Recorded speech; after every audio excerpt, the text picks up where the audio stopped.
Bueno, ahí Yami nos estaba comentando que hoy damos por finalizado el curso, así que nada, les quería agradecer a todos, y especialmente a Yami por el tiempo, por la buena predisposición que tuvo al realizar el curso, su tiempo puso a disposición, así que la verdad es que mil gracias. Y bueno, nada, esperemos el año que viene podamos vernos presencialmente, y si no, seguiremos utilizando este medio, pero a todos muchísimas gracias. Gracias, Flor. Gracias a ustedes por el espacio y sobre todo por brindarle a los compañeros, brindarle la posibilidad de poder asistir, participar, tener la palabra, intercambiar, que fue tan complicado en este año y medio, casi dos. Súper importante, y a los que estuvieron en todos los encuentros también. Ahí veo varias chicas que comentaron en el chat: Analía, María del Carmen, Azucena. Bueno, veo varias que están desde el principio.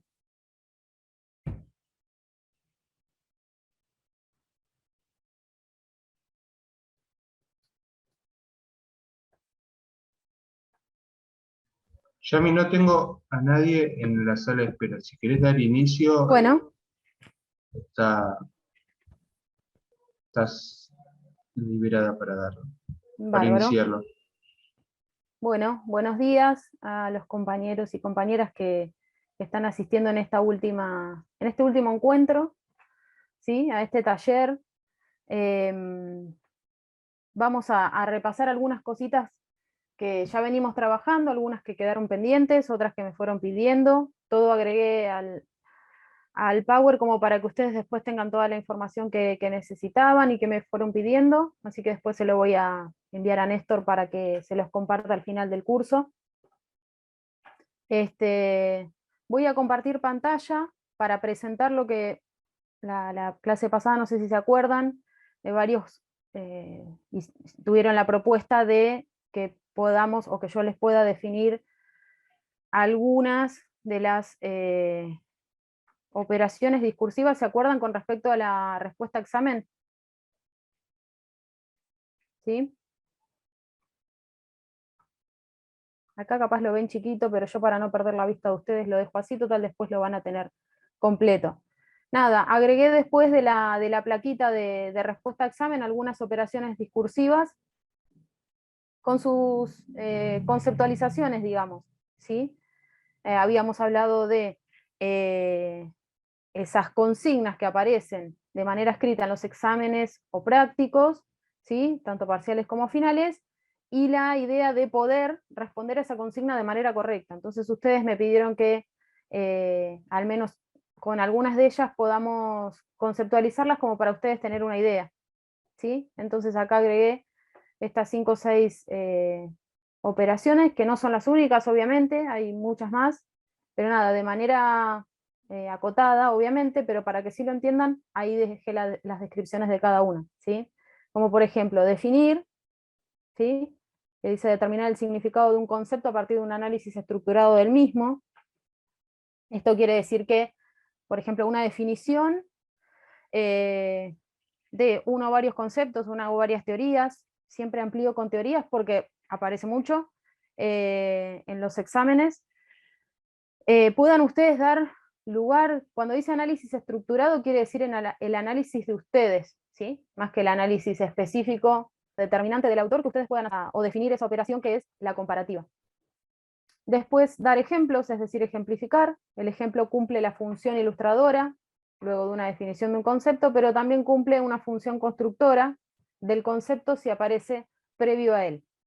Es decir, por lo general aparece un concepto o una idea y luego se solicitan los ejemplos, pero ustedes también pueden ejemplificar primero, ¿sí? Para dar orden, para dar sustento a lo que va a venir después, que es el concepto.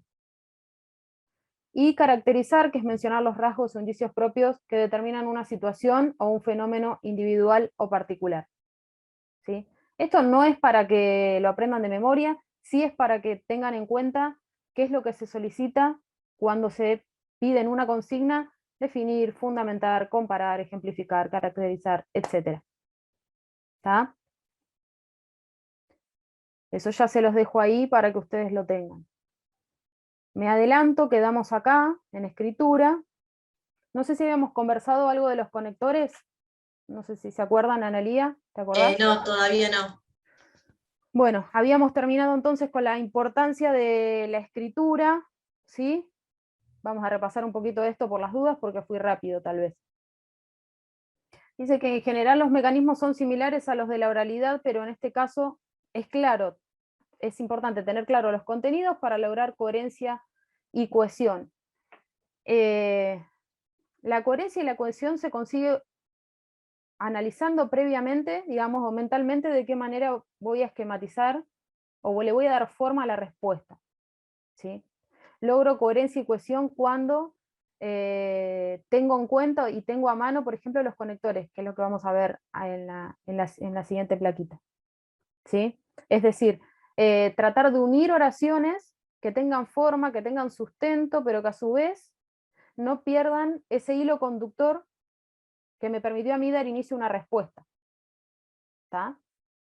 Bueno, lo mismo que en la oralidad, será importante no memorizar ni retener esa información que leímos, que estudiamos, porque si no, obviamente, al tratar de armar esta estructura, ¿sí?, que a mí me va a permitir consolidar coherencia y cohesión entre las diferentes oraciones, entre los diferentes párrafos, se me va a complicar si me olvido de algo, porque no voy a poder tener ese hilo conductor o me va a quedar un concepto en el medio que no tengo tan claro o que no me lo acuerdo porque lo memoricé y se me va a complicar para seguir avanzando en el desarrollo de la consigna. En la escritura, graficar o esquematizar de manera organizada un buen resumen, mapa o técnica que les parezca apropiada ayudará como apoyatura directa a la hora de pensar y desarrollar un buen examen escrito, que es lo que acabo de mencionar anteriormente. Y seguramente se necesitarán los conectores como instrumentos indispensables a la hora de generar lógica y nexo entre oración y oración de cada respuesta. Digo oración y oración y es lo mismo que en el caso de la coherencia y la cohesión, puede ser entre párrafo y párrafo, ¿sí?, de lo que voy respondiendo, porque hablamos de diferentes consignas, pero tal vez en algunos casos haya solo una o dos, haya exámenes en donde aparezcan una o dos consignas y nada más. Entonces voy a tener que fijarme bien que respondí en la primera, para no solapar, para no superponer en lo que voy a responder en la segunda consigna, ¿sí? El uso de los conectores me va a servir a mí, los conectores me van a servir a mí como instrumentos, sobre todo para no repetir ideas, para no repetir conceptos y para no repetir a estos nexos que me van a permitir a mí consolidar primero oraciones y después párrafos, teniendo en cuenta siempre ese hilo conductor del que hablé al principio. ¿Fui muy rápido? No, porque esto lo conversamos la semana pasada. ¿Muy bien? Bueno, los conectores textuales son palabras o grupos de palabras que sirven para lograr cohesión y de ese modo coherencia a la hora de relacionar las diferentes oraciones o párrafos de un escrito. Se usan más en textos escritos que orales. Voy a hacer un paréntesis ahí. No es que en la oralidad no se utilicen estos recursos, que son súper válidos, súper importantes, y que en mi caso utilicé en casi toda la carrera. ¿Sí? En la lista de links que yo le compartí a Néstor, que seguramente ustedes ya los tengan, hay varios cuadros, ¿sí?, de un autor que se llama Edgar Bravo, en donde ustedes van a encontrar muchos conectores, ¿sí?, creo que son como 500 conectores, y su forma o su estructura y cuándo y para qué se usan. Obviamente, tanto como este Power, como cada una de las fichas que les compartí, como los conectores, ninguna de las cosas hace falta que las sepan de memoria para poder rendir un examen, ¿sí? Se los compartí para que vean digamos, el sustento teórico que avala todo lo que nosotros estamos conversando ahora. Sí, ese listado u otros, ¿no?, porque tal vez haya más conectores y hay un montón de gente que escribe acerca de ellos, pero esa selección me parece, digamos, dentro de las generales, la que más se usa. Los conectores que más se usan están en ese listadito o en esos cuadritos que yo les compartí. Decía que en la oralidad no es que no aparecen los conectores, ¿sí? Sino que como recurso los voy a usar seguramente más en la escritura. Cuando vamos avanzando en la carrera tenemos como una habilidad que es encontrarlos de manera espontánea, o ir encontrándolos de manera espontánea. No sé si alguien los leyó, pero por las dudas lo aclaro porque acá no está agregado, pero los conectores específicamente son palabras o grupos de palabras que me van a permitir darle una secuencia lógica a esas respuestas, ¿sí? A examen o a prácticos.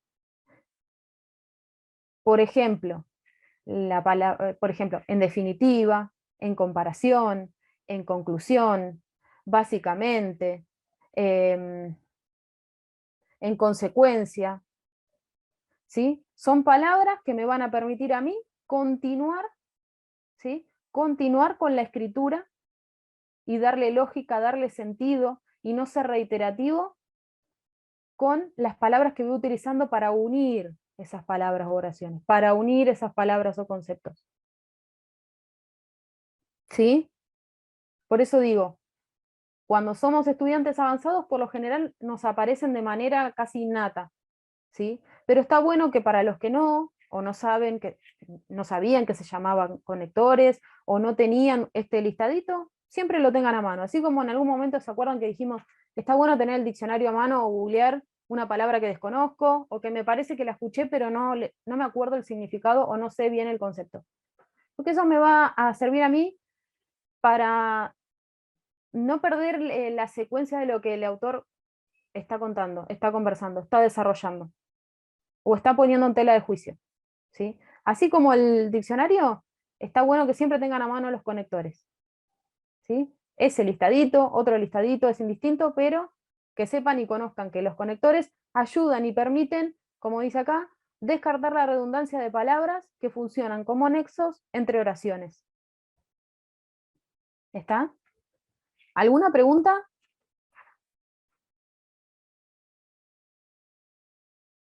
Bueno, estamos llegando al cierre, ¿sí?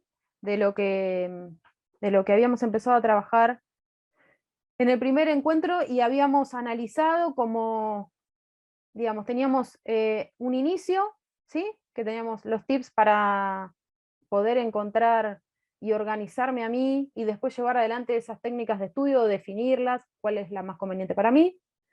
El desarrollo, ¿sí? En general de cada una de las técnicas, el desarrollo específico de las técnicas. Llegamos a la diferencia entre la oralidad y la escritura, ¿sí? Aprendimos lo que es a qué remite la respuesta a examen y cuál es la importancia, ¿sí? de la respuesta a examen como construcción propia, ¿sí? e individual. Repasamos un montón de cosas como los resúmenes, la importancia de la lectura comprensiva como para poder consolidar un buen resumen. Les fui tirando algunos tips de lo que más o menos nos serviría para poder sentarnos a estudiar y lo que no. Y llegamos a este punto, digamos, final, entre comillas, que tiene que ver con estudiar, ¿no? Con concretar la acción específica de estudiar. Dice, para estudiar deberemos leer muchas veces un texto, pero no alcanza con eso, para efectivamente estudiarlo y para aprenderlo. Es por eso que tenemos que jerarquizar la información, ¿sí? Esto lo conversamos igual, ¿eh? Pero nada, ahora es como que hacemos un desarrollo final y de cierre. Darnos cuenta de lo que es realmente importante del conjunto de enunciados y distinguir los ejemplos e ideas que expresa el autor en el texto. Lo conversamos varias veces, pero está bueno que lo remarquemos de nuevo, ¿sí? Que lo remarquemos de nuevo, que no nos puede faltar nada de esa información a la hora de sentarnos a rendir un parcial, un final o un práctico, integrador o práctico de la cursada, ¿sí? Porque si no, efectivamente no voy a poder llegar a sentarme a estudiar porque no voy a poder consolidar o un buen resumen o un buen mapa, ¿sí? No lo voy a tener completo. Entonces, distinguir el concepto principal, hacer como un mapa mental de lo que es un cuadro sinóptico. No sé si se lo figuran ahora. Al cuadro sinóptico, ¿se acuerdan el ejemplo? Que había, ahí vuelvo para atrás, ahí está, que había una idea o tema general que puede ser un concepto principal, varias ideas principales que se desembocan o se desarrollan detrás de ese general, las ideas complementarias y los detalles que también podrían terminar en ejemplos, ¿sí? O en comparativas con otros conceptos o con otras teorías, ¿sí? Tener en cuenta ese mapa mental o ese esquema es importante a la hora de estudiar, ¿sí? Porque a mí me va a permitir, como vimos hace un ratito, y con respecto a la escritura sobre todo, pensar de qué manera voy a esquematizar la respuesta. Y lo mismo en la automatización de la respuesta que debiera aparecer en la oralidad, ¿sí? Con esto quiero decir que de repente, como les dije la vez pasada, si el profesor pregunta algo, o una relación, o una comparativa, y a mí justo me faltó un concepto, difícilmente pueda llegar a armarlo si me falta información a mí, de eso que vine leyendo, vine estudiando, vine resumiendo, vine analizando, repasando, ¿sí? Repasar sirve un montón. Hasta el último día sirve un montón repasar, ¿sí? ¿Vieron que nos agarra la desesperación la mañana anterior al examen y no sabemos qué hacer? Bueno, vamos de nuevo a los apuntes. Vamos de nuevo a la toma de apuntes. Fíjense que como voy nombrando técnicas que fuimos trabajando en estos 4 encuentros. Vuelvo a la toma de apuntes, a ver qué dijo el profesor. Porque yo por ahí llegué al último día o al anteúltimo día y me di cuenta que esto lo pasé por alto, pero lo mencionó varias veces el profesor. Bueno, vamos a repasar este concepto, o vamos a buscarlo en los apuntes, de nuevo. Vamos a buscar en textos, vamos a preguntarle a un compañero o una compañera a ver qué entendió con respecto a esto. ¿Sí? Para no perdérmelo, no me puede faltar nada de información a la hora de estudiar. ¿Está? ¿Por qué? Porque miren lo que dice acá. El autor puede ser que defina en distintas partes de un capítulo un concepto que está abordando, pero será tarea de ustedes integrar esas dimensiones que fue caracterizando a lo largo de la escritura en una sola definición. Voy despacito, y tiene que ver con lo que acabo de explicar. ¿Por qué tengo que tener en cuenta todo esto? Porque puede ser que el autor defina en distintas partes de un capítulo un concepto que está abordando, y que en diferentes dimensiones va caracterizando a lo largo de su escritura para llegar a una sola definición. ¿Está? Eso es súper importante.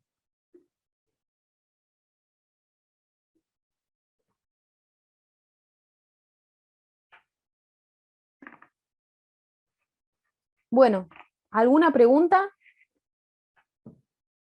No, avanzo. Bueno, acá agregué la caja de herramientas con recursos propios para tener en cuenta, que sería un repaso de lo que conversamos al principio y con algunas cositas que por ahí pueden llegar a resultar redundantes, pero no lo son. ¿Sí? Para tener en cuenta, ser constante y ordenado ayudará a encontrar tus propias técnicas de estudio. ¿Sí? ¿Se acuerdan que habíamos hablado del lugar, del tiempo que le dedicamos al estudio?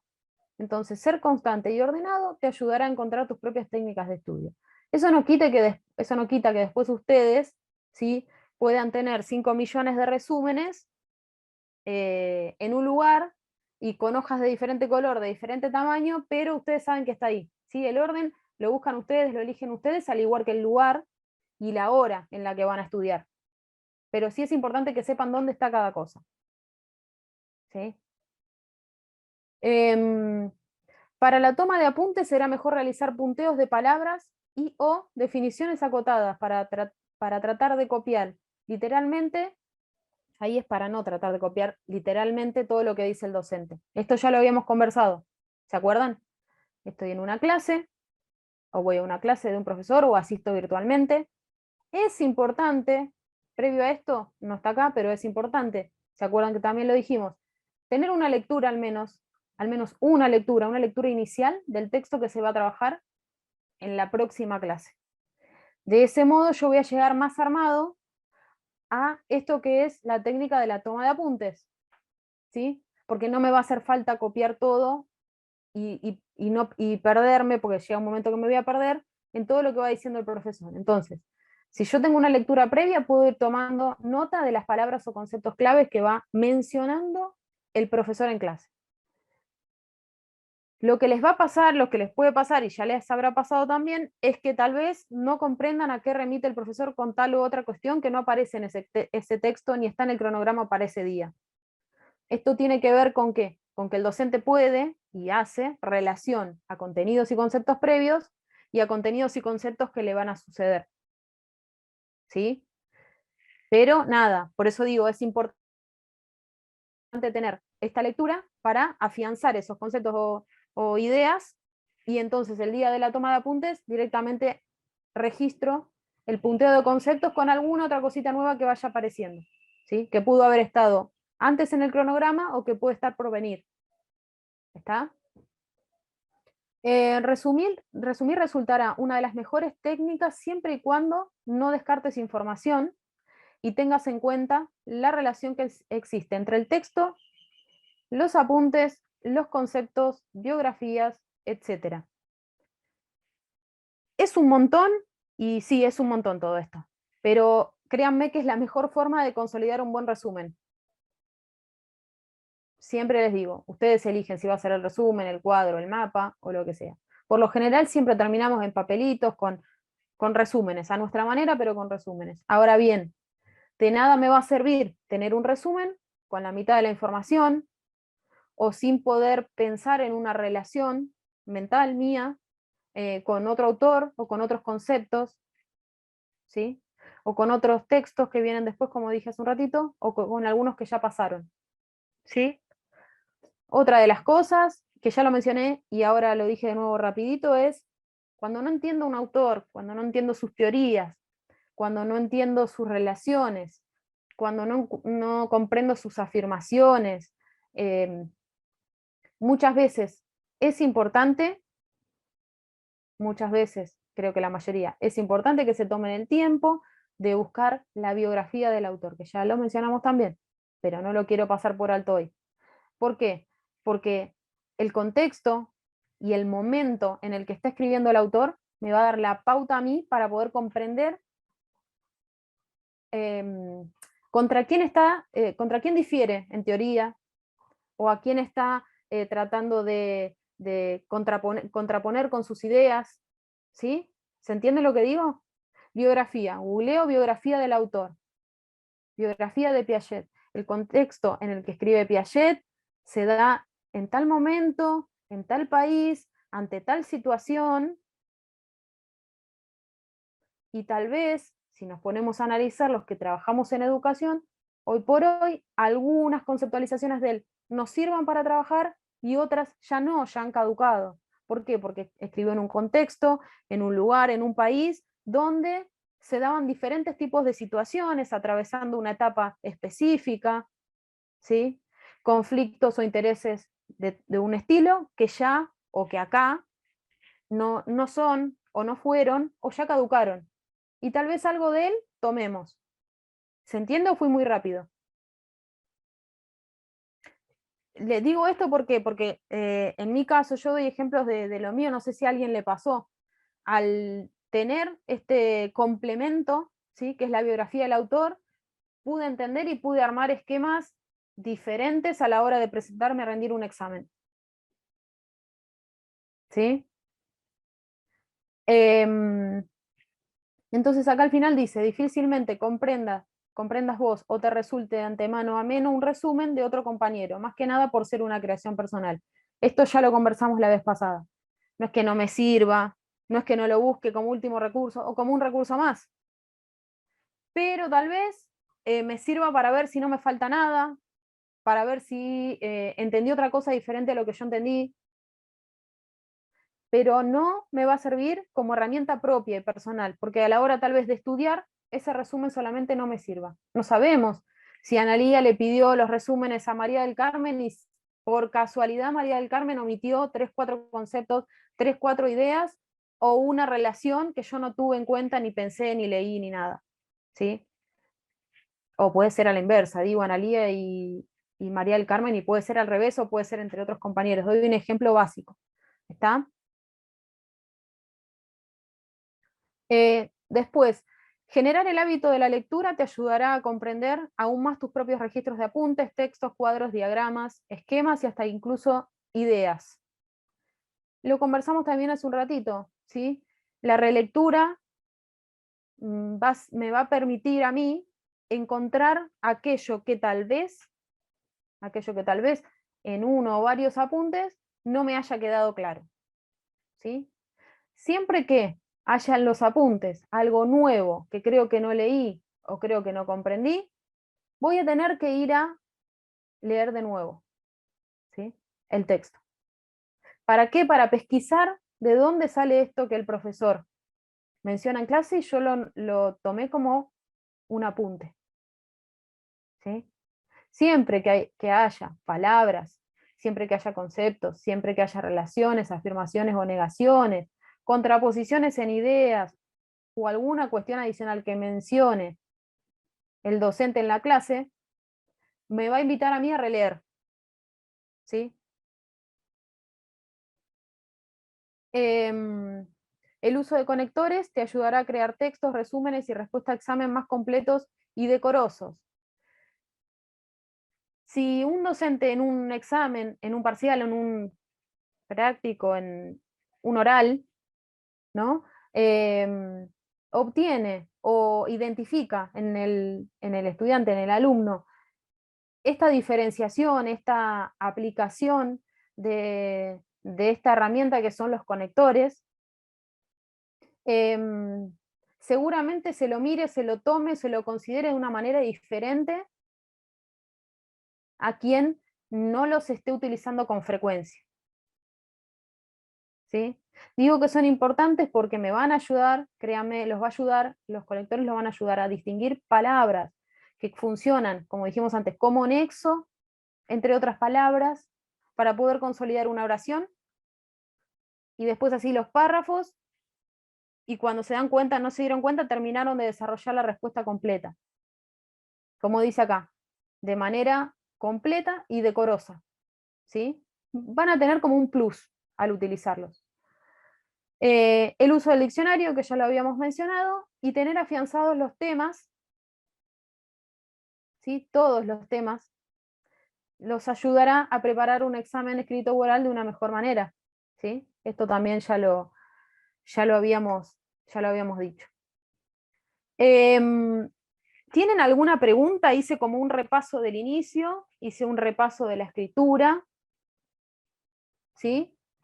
Les presenté como esta cajita de herramientas de cuestiones que siempre tienen que tener en cuenta, que fuimos, digamos, estas 2 o 3 filminas tienen que ver con lo que conversamos, más allá de los temas específicos que tienen que ver con los recursos de operaciones discursivas y las técnicas de estudio.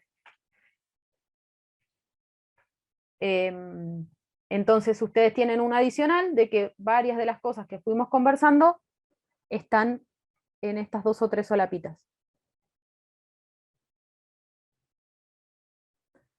Voy a leer lo que hay en el chat, si no hay.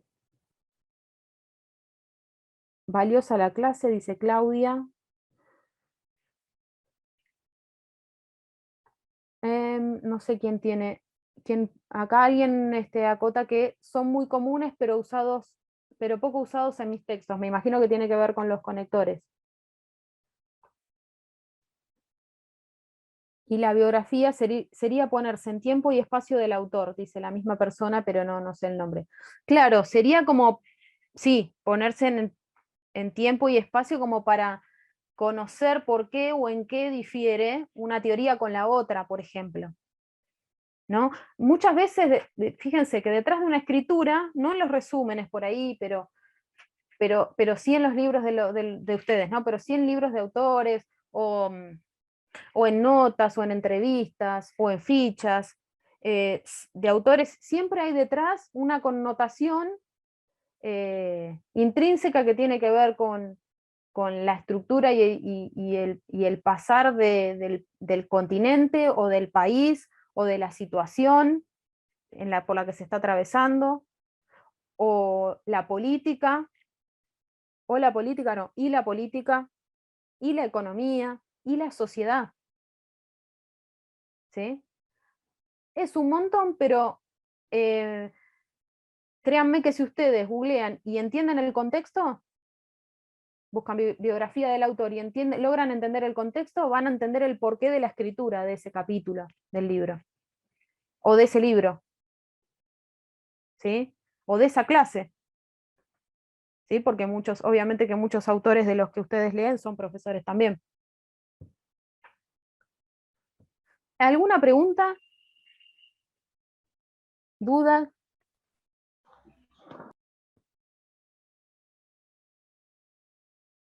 ¿Nada?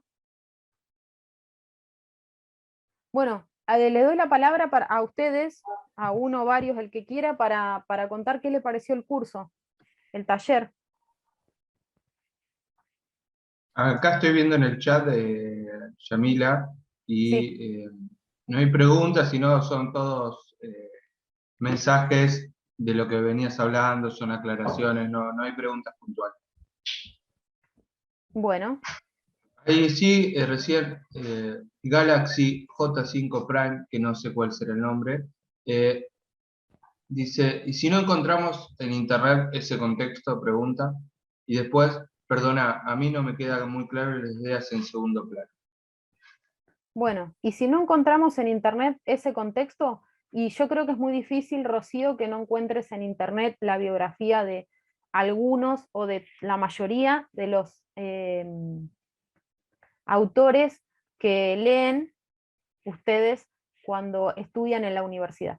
Es muy difícil, repito, es muy difícil que en Google no encuentren ustedes la biografía de los autores que leen en la universidad. Muy difícil que no los encuentren. ¿Sí? Si no los encontrás, podés buscar otros libros que le precedan. Todos los libros y todos los capítulos que se presentan tienen, por lo general, la información, ¿sí? La información en relación a la bibliografía que se presenta en cada programa de cada materia. Entonces ustedes van a saber cuándo se escribió el libro, qué año y ante qué editorial. Todos los programas tienen bibliografía, repito, todos los programas de todas las materias tienen bibliografía. Bibliografía, ¿sí? ¿Qué quiere decir? ¿Cómo y por qué se armó un apunte de los que les comparte el profesor para que ustedes vayan estudiando con los temas que componen el programa de la materia? Entonces, Piaget, ¿sí? Jean Piaget, el título del libro tal, que va entre comillas, ¿sí? El año que se escribió ese material, ese libro, ese texto, esa clase, y la editorial. Si vos no encontrás, Rocío, biografía de Piaget, si no lo llegaras a encontrar en Google, que es un imposible porque está, te basás en la bibliografía del programa de la materia. Entonces pones todo completo. Jean Piaget, el título del libro, el año en que se escribió y la editorial. Y lo tenés que encontrar, porque de algún lado el profesor lo sacó. No sé si quedó claro, pero es así. Hola, Yamila. Sí, hola. Por ejemplo, a mí lo que con respecto a con Piaget no me pasó así, encontré siempre. Y en realidad es verdad, siempre que googleas encontrás lo que sea. Pero otra cosa que por ahí a mí me sirvió, necesito como ver videos. Entonces, como tuve que estudiar Freud, que la verdad me cuesta muchísimo Freud, no sé si a todos les pasa, pero yo me arranco los pelos con Freud. Necesité meterme en YouTube y empezar a ver videos y ver que otra gente lo explicara, porque no había manera, o sea, yo lo leía, como que no me entraba la información, y por más que la profesora, la verdad, de desarrollo, Silvia, explica súper bien, pero yo necesitaba como algo visual, ¿no? Necesitaba, no sé, un dibujito, algo, un croquis, algo que me hicieran. Entonces me empecé a meter en YouTube y viste que están los chicos, no sé, de la UBA, que generalmente hacen muchos videos, y eso me sirvió un montón para empezar a entender a Freud, porque no había chance, no sé si es que yo necesito algo siempre visual, porque me pasa que cuando hago resúmenes y hago cosas, uso como diferentes colores, o hago algún dibujo, o las flechas son distintas, porque como que estudio así, necesito como el color, no sé si les pasa a los demás, pero como que la letra sola a mí no me alcanza para estudiar, no me la acuerdo después. Y por ejemplo pasa en desarrollo que los exámenes son muy de memoria, porque es multiple choice, que es algo que a mí me molesta un montón, porque soy malísima en multiple choice. Entonces, no sé estudiar de memoria, y por ahí cuando querés armar, o sea, la profe, a mí me pasa esto, o sea, ellos dicen, no estudien de memoria, entiendan los conceptos. Y vos cuando entendés los conceptos, pero después cuando tenés el multiple choice, en realidad es memoria. Entonces, hay como una contradicción en lo que quieren que estudiemos, no todas las materias, pero generalmente en estas que son así, decís, bueno, pero al final entonces, ¿qué quieren? ¿Estudiamos de memoria o no estudiamos de memoria? Bueno, son un montón de cosas que compartiste que están buenísimas, ¿no? Porque tienen que ver con lo que ya conversamos un montón de veces. Por ejemplo, a la hora de estudiar, ¿viste? Hay gente, digo, en la organización del tiempo, en la materia que dicto en Ezeiza, hay media clase que nos tomamos para ver de qué manera los estudiantes se organizan con el tema del tiempo. Y muchos, por ejemplo, estudian con música. Yo he detectado he pesquisado en esos trabajos que muchos estudian escuchando música. Está bueno que encuentres y que busques vos misma la alternativa, que en este caso sería ver videos, ¿sí? Para poder entender, más allá de la letra, como vos decís, conceptos o ideas. Justo mencionaste un autor, que fíjate todas las réplicas que tiene en el chat, ¿no? Como que Freud fue un antes y un después en su vida, para el otro queda mejor viendo videos, para el otro, bueno, pero justo Freud, sí, es como que en diferentes tiempos, en diferentes clases, en diferentes ponencias, en diferentes trabajos y en diferentes obras, ha ido y venido ante diferentes o varios conceptos, y pareciera como que en algunas teorías los menciona de un modo y más adelante los trabaja de otra manera. ¿Sí? Entonces, justo es un autor bastante complejo. De él también vas a encontrar un montón de cosas si googleás, más allá de esos videos, pero si te resulta óptimo y ameno ver un tutorial explicativo en relación a cuestiones puntuales y específicas, está bárbaro.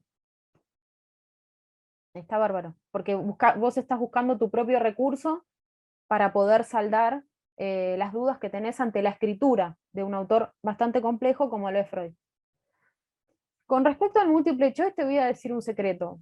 A mí tampoco nunca me gustaron, pero no porque sea un choice uno tiene que estudiar de memoria. Al revés, al revés. Cuando uno sabe que va a venir un examen que es multiple choice, más tiene que estudiar, más tiene que ahondar en conceptos, más tiene que descubrir ideas, más tiene que pensar ejemplos, más tiene que trabajar los conceptos de adelante para atrás y de atrás para adelante. ¿Por qué? Porque por lo general los profesores cambiamos los exámenes mesa tras mesa, pero eso no quita de que la consigna sea planteada de otro modo y obviamente tenga la misma respuesta. ¿Sí? Entonces, el choice no invita a memorizar, al contrario, invita a aprender y a conocer y a descubrir diferentes maneras de ampliar mis conocimientos, de estudiar y de no perderme nada. Como dije antes, de pesquisar por todos lados si me falta algo, y si tal vez está justo en uno de los apuntes, pero no lo tuve en cuenta. ¿Sí? Por esto que te digo, porque muchas veces pueden aparecer consignas similares, pero invertidas, ¿sí? O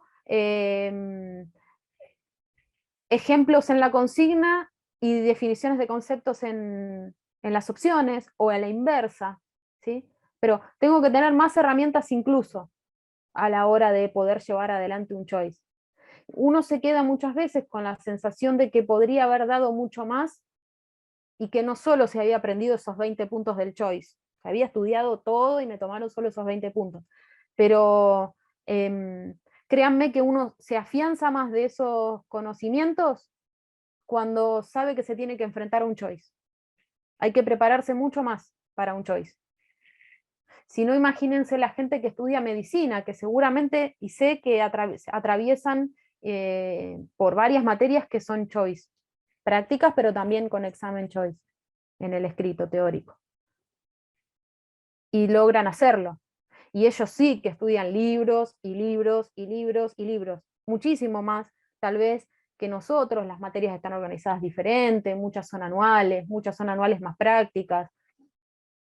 Nada, cada uno elige la carrera y la orientación por dentro que más le guste, pero imagínense que si no, para ellos sería un imposible recibirse, y sin embargo, en todo el mundo está lleno de médicos y en nuestro país mucho más. Entonces, digo, para enfrentarse a un choice, no hay que estudiar de memoria, porque ninguno va a ser igual al otro, ningún choice va a ser igual al otro.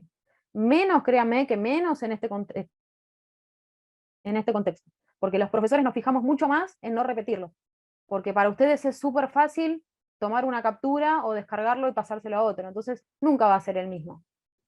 Ahora bien, tengo que ahondar en eso para ver qué me puede quedar y para ver qué puedo hacer si la pregunta aparece de manera inversa. O no, o descrita de una manera diferente. Por ejemplo, si en vez de definir la teoría de Piaget, me piden comparar, como mencionábamos antes, el tema de algunas operaciones, ¿se acuerdan? Si en vez de definir me piden comparar. Si yo estudié de memoria no voy a poder ni definir, por ahí puedo definir más o menos conceptualmente, pero comparar se me va a dificultar un montón. Entonces, la verdad es esa. Con los choice muchas veces nosotros como estudiantes nos quedamos con la sensación de que habíamos estudiado mucho más y justo me preguntó lo que no sabía el profesor o la profesora. Justo, parece que justo ese día preguntó algo que nunca preguntó en los choice. Y entonces uno se queda con la sensación esa, de que estudié un montón para que pregunte solo eso y es justo lo que no sabía, o hay poca diferencia entre las opciones. ¿No les pasa que hay pocas diferencias entre las opciones? Y uno se queda con la inseguridad de si sí o si no. Entonces digo, fíjense, si aún estudiando nos quedan dudas acerca de si es la A, la B o la C, imagínense si estudiamos de memoria. No voy a saber, voy a pensar que es una trampa y voy a poner ninguna de las anteriores son correctas. ¿Sí? Entonces fíjense, no es estudiar de memoria, es ampliar la lectura, es volver a leer. Volver a leer. No hay otra forma, chicos, ¿eh? A este punto, que fue uno de los últimos, que es estudiar, uno llega leyendo. ¿Leyendo qué? Leyendo los apuntes, teniendo en cuenta el programa de la materia. Repito lo que ya nombramos un montón de veces antes, ¿eh? Teniendo en cuenta el programa de la materia, teniendo en cuenta el cronograma, teniendo en cuenta los temas que faltan, porque obviamente es necesario no estudiar a último momento. Entonces, cuando estoy en mitad de cursada, me voy fijando qué falta del cronograma y qué es lo que ya pasamos. Bueno, si pasamos por la unidad 1, 2 y 3 y quedan 3 unidades, bueno, a ver, ¿qué tengo de estas 3 unidades? ¿Qué mencionó el profesor o la profesora en el que yo tomé como apunte? ¿Qué descartó? ¿Qué es lo que falta? ¿Qué es lo que me falta a mí agregar? ¿Qué es lo que entiendo y qué es lo que no entiendo? Hago otra lectura, ¿sí? Para después, cuando llegue el final del cuatrimestre y se terminen con esas, digamos, supongamos 3 unidades que nos faltan, no me quede nada por leer, no me quede nada fuera. ¿Sí? Pero la lectura, la relectura, hasta llegar a la lectura comprensiva, me va a permitir a mí consolidar un buen resumen o un buen cuadro. ¿Sí? Me va a llevar también a darme cuenta que no entendí, como compartía recién la compañera, y que para eso voy a tener que mirar un video, un tutorial. O voy a tener que llamar a una compañera para decirle a un compañero, mira, me quedé acá, ¿qué hago? Porque la verdad no lo entendí. ¿Nos juntamos? ¿Hacemos una videollamada? ¿Hacemos un meet? O nos juntamos, ¿no? Cuando nos podamos juntar. O ahora mismo, en una plaza. Pero uno mismo va buscando por su cuenta sus propias alternativas en relación a la elección. Ahí, por ejemplo, la compañera recién compartió varias. Las marcas con diferentes colores, los tutoriales, googleó, porque si llegó a darse cuenta de que necesitaba información adicional, es que primero googleó antes de llegar a YouTube a ver el tutorial. Busca tutoriales, ¿sí? Y es más, no se lo guardo para ella, ahora lo está compartiendo con nosotros y les acaba de mostrar a ustedes otra forma, ¿sí?, de poder ir detectando esas cositas que me faltan y cuál sería la técnica propia o las técnicas propias para poder llegar a estudiar y rendir bien un examen. Voy a leer el chat.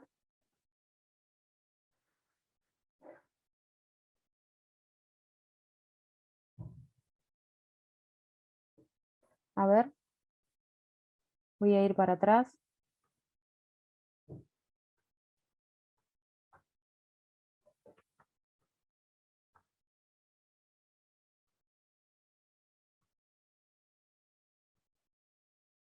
Lectura comprensiva.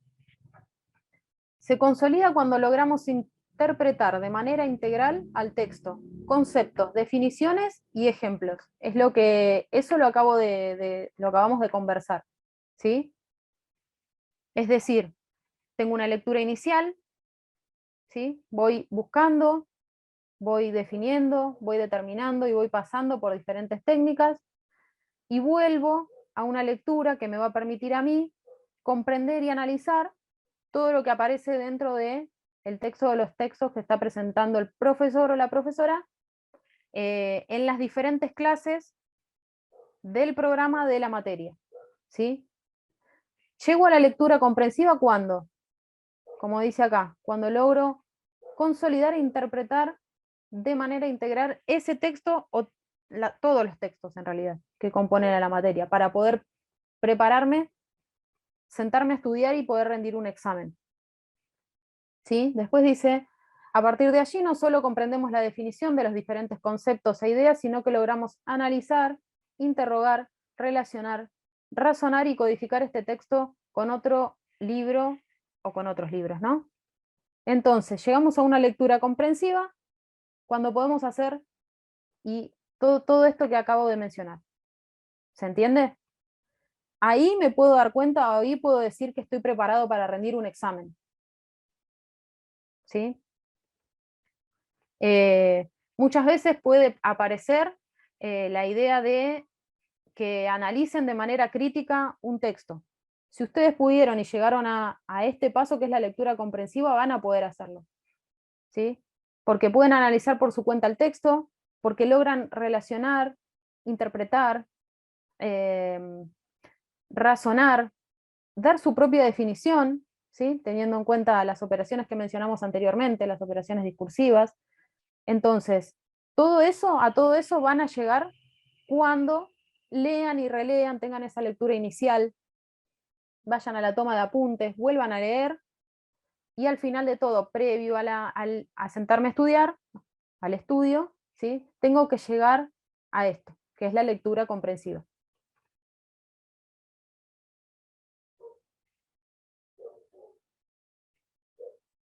¿Alguna pregunta? De nada. Yamila, siguen con, me parece que estabas recién explicando eso, que era lo que es la comprensión secundaria. Después no hay más preguntas. Gracias. Bueno, como dije hace un rato, hace un ratito habló una compañera, ahora les doy nuevamente la palabra si alguien quiere hacer algún comentario acerca del taller o alguna pregunta más.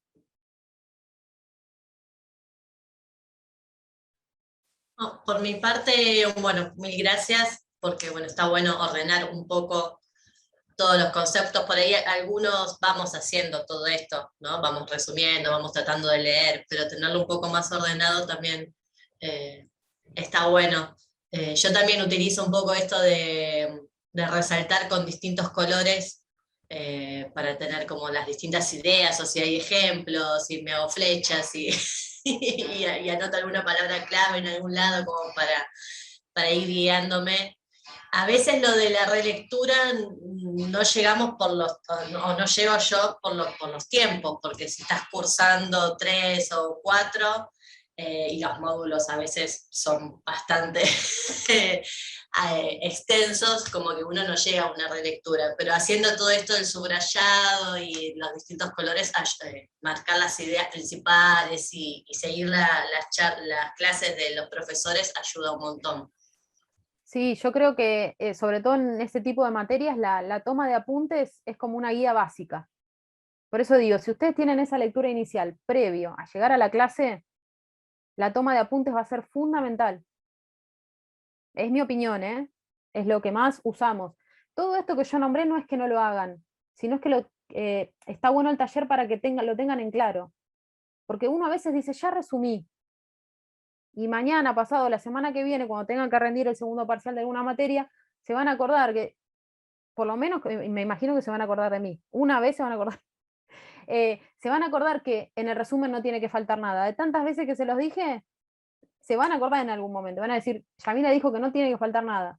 ¿Sí? Y después es el recurso propio. Bueno, voy a la toma de apuntes, porque dijo también que en la toma de apuntes está la guía que orienta para que yo me pueda sentar a estudiar. ¿Sí?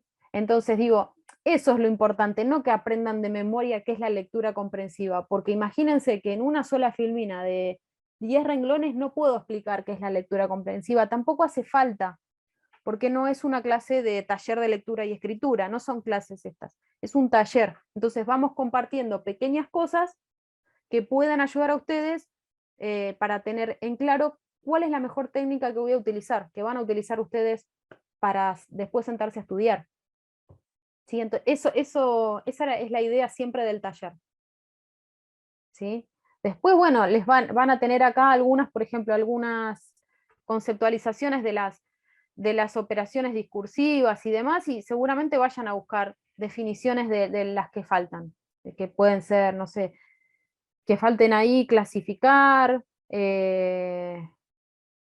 conceptualizar, digo, hay un montón de operaciones que faltan ahí, ustedes irán buscando el resto. Repito, no es importante que aprendan esto de memoria, ninguna de las filminas ni nada de lo que yo presenté, porque es algo sumamente básico, pero sí fíjense que tiene un orden que a ustedes los va a poder, les va a permitir después de esto, seguramente, tener en claro por dónde sí, por dónde no, y qué me faltó.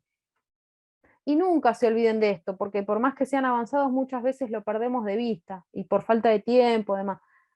Ese orden que ustedes van a buscar para poder llegar a estudiar, sentarse, leer y demás, les va a permitir después a su vez tener todo ordenado ese último día o el anteúltimo día del examen. Entonces van a descartar o tomar las que les parezca que les sirve a ustedes, o la diferencia de colores en el subrayado, o un concepto que está ahí sueltito como nota marginal en un texto. Lo elegirán ustedes, ¿sí? Pero ese orden, si lo tengo en claro y definido desde el principio, desde antes de sentarme a estudiar, desde los tips, ¿sí? Del tiempo, de la organización del tiempo, de la organización del lugar, de la bibliografía, créanme que tener el programa siempre a mano, digital o en papel, tener el cronograma de clases o en claro qué es lo que va a conversar o qué es lo que va a trabajar el profesor la semana que viene y demás, eso es lo básico e inicial. Básico e inicial. ¿Sí? Plan de estudios para ir sabiendo qué materia le antecede a una correlativa y cuál le precede. Programa de la materia para saber los contenidos, las unidades y demás. Los objetivos de la materia y demás. El mismo programa, o en alguna de las fichas de bibliografía que el profesor los ofrezca, tiene que haber, seguramente, y casi en todas, hay un cronograma de trabajo. Es decir, que se va a ver en la clase 1, en la clase 2, en la clase 3 y hasta el final. Todo eso los va a ayudar a ordenar desde el principio. No hay otra cosa que los ordene más que eso. Y después elegir su propia técnica. ¿Sí? Algunos estarán pensando, qué lindo que lo dice, a mí no me sale la toma de apuntes, o es un imposible si no pongo para grabar, recordar o anotar todo lo que dice el profesor. Pero bueno, por lo menos, ¿sí? Con todos estos tips, con la caja de herramientas, con las diferentes opiniones y experiencias que fueron compartiendo ustedes, seguramente les sirva a ustedes para poder llevar adelante de una manera más amena esto que es el estudio, ¿sí? Con las materias que ya tengo y las materias que me faltan para terminar, ¿sí? Para terminarlo de una manera un tanto más amena.